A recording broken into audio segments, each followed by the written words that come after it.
Ողջույն հարգելի հեծանվասերներ, ես Էմիլն եմ, ներկայացնում եմ Վելոբլոգը։ Այսօր մենք խոսենք, թե ինչպես ընտրել հեծանիվ եւ ինչպես այն կարգավորել ըստ ձեզ։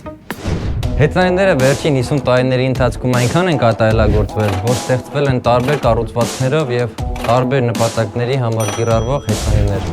Հեծանիվ ընտրելիս առաջին հերթին պետք է հասկանալ, թե ինչ նպատակի համար պետք է այն ծառայի։ Օրինակ, եթե դուք ցանկանում եք միանալ մեր արշավներին եւ գրեթե ամեն տեղ կարողանաք քշել, ապա ես ձեզ խորհուրդ կտամ հարթրել հեծանիվի տեսակը։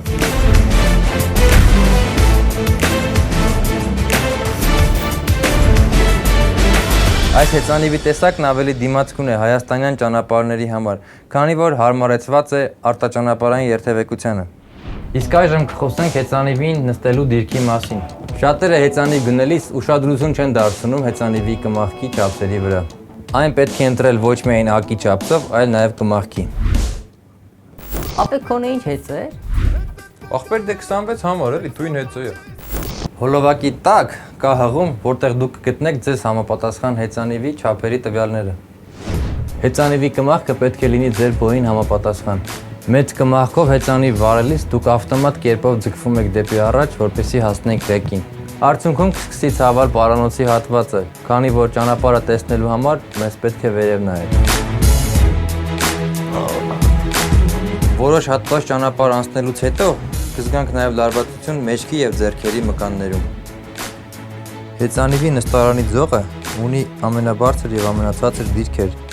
Նախընտրելի է, որ հեծանիվի նստարանի ձողը լինի միջին մակարդակի վրա։ Այդ ժամանակ հեծանիվը կհամապատասխանի ձեզ։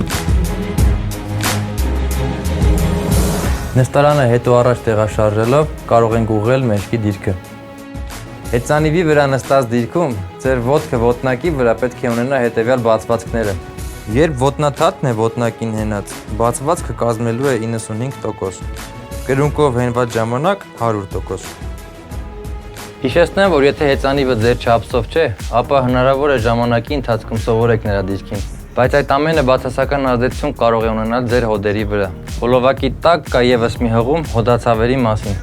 Դե ինչ, հետևեք մեր Վելոբլոգին, գրեք ձեզ ուզող հարցերի մասին եւ մենք անպայման կանադառնանք դրանց։ Մինչ հանդիպում։